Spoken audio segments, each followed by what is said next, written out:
Ezequiel, capítulo 37.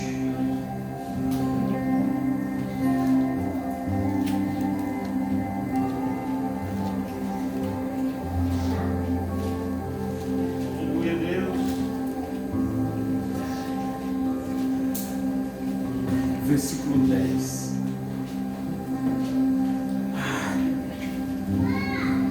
Como eu gosto disso que eu estou sentindo aqui, irmãos. Como eu gosto desse ambiente. Como eu gosto dessa vontade de chorar. Sabe? Como eu gosto disso, meu Deus. Como eu gosto de. Aleluia. Isso é muito mais que arrepio. Isso aqui é quando o Espírito Santo ele tem liberdade para fazer o que ele quer.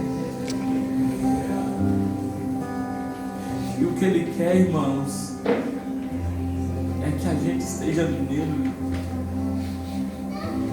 E estar nele, irmão, implica muitas coisas, como perder. E achou Ezequiel 37, versículo 10, diz amém. Amém. Diz assim, ó, e profetizei. O que ele fez? Profetizou.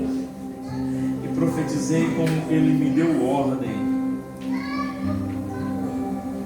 Então o Espírito entrou neles e viveram e se puseram em pé. Um exército grande em extremo.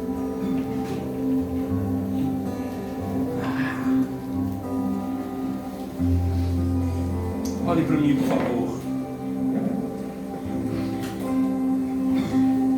Eu gosto de pregar. Eu gosto de pregar. Na verdade, eu não sei fazer outra coisa. Eu não sei fazer outra coisa. Eu só sei fazer duas coisas. Eu só sei adorar a Deus com as minhas mãos e com a minha voz.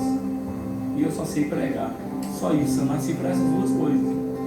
Eu fico observando, os jovens estavam me olhando ali, tocando bateria, fazendo umas caretas, fazendo uma... Cara, é isso que eu sou, cara. Eu não sei outra coisa.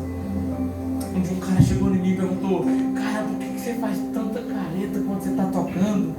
Por que você faz isso tudo? Eu falei: porque o meu corpo precisa entender que é para ele. Aleluia. Glória a Deus, Jesus. Meu corpo precisa entender que é para ele. E para ele eu vou dar o melhor dele. Aleluia. Independentemente se tem músicos no lugar ou se não, irmão, se eu estiver tocando sozinho, para ele eu vou fazer o melhor. Sabe? Porque adorar a Deus não tem a ver só com melodias, com letras, é uma vida. Aleluia. Glória a Deus. É uma vida. Se alguém puder trazer um copo d'água para mim, por favor. Mas me coube a responsabilidade hoje de falar sobre maturidade familiar.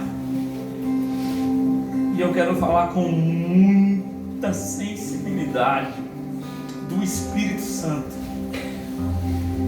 Que a maior preocupação de Deus desde os primeiros dias de existência da terra foi a estruturação familiar. Mas na verdade, irmãos, eu falo isso com muito temor no meu coração. A maior dificuldade de Deus sempre foi achar uma família com os padrões celestiais. Então diga, pastor, digo, a primeira família fracassou. Adão, Eva, Caim e Abel fracassaram. A família que Deus criou fracassou. A família de Abraão fracassou. A família de Isaac fracassou. A família de Jacó fracassou. Moisés, por maior e mais um líder que foi, ele fracassou como família. Porque ele conseguiu levar uma turma para a terra prometida, mas ele não conseguiu entrar como pai. Davi, o homem segundo o coração de Deus, fracassou. Salomão, o homem mais sábio, fracassou. E eu falei, Deus, eu não entendo o que o Senhor quer então de nós como família. E ele começou a saltar algo dentro do meu coração. Ele falou, a igreja só é formada porque existem famílias. Ele falou, a terra só existe por causa das famílias.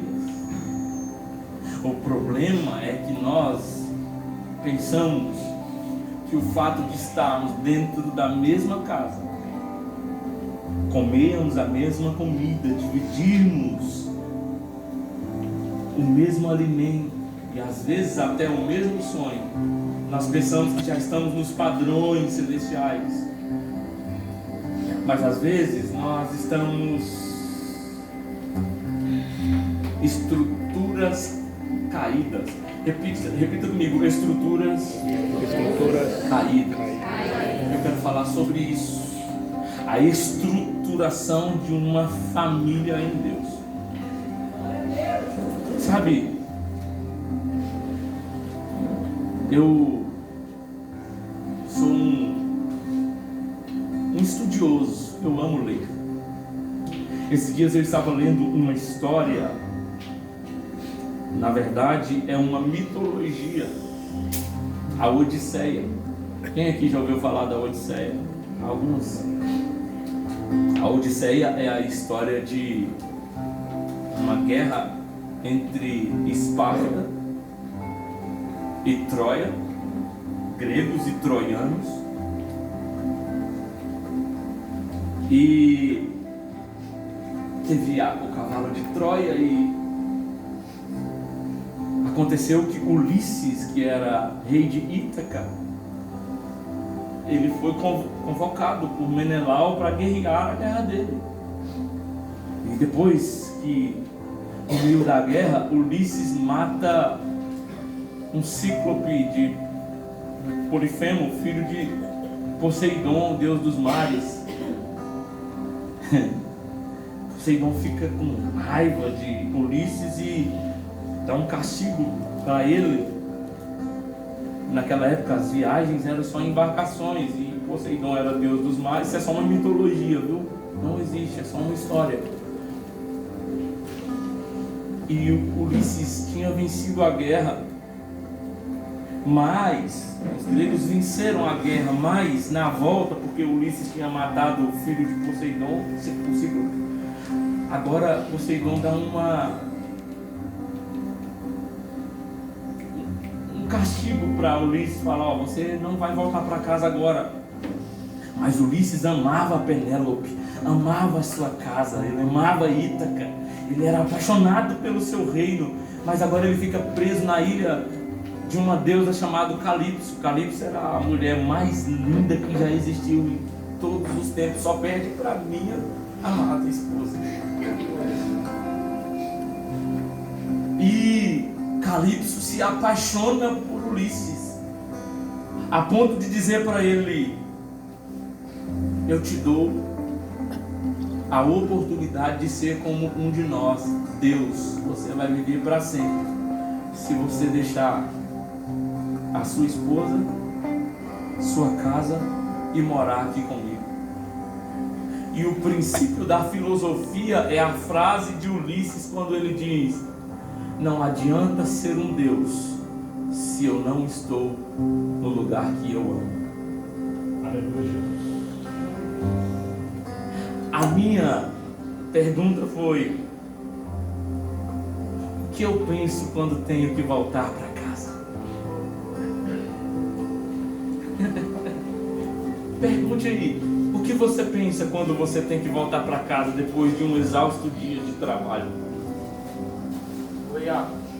Filho, o que você pensa quando você tem que voltar para sua casa e encontrar seus pais? Será que a sua casa é o ambiente em que você descansa? Ou é o ambiente que te estressa?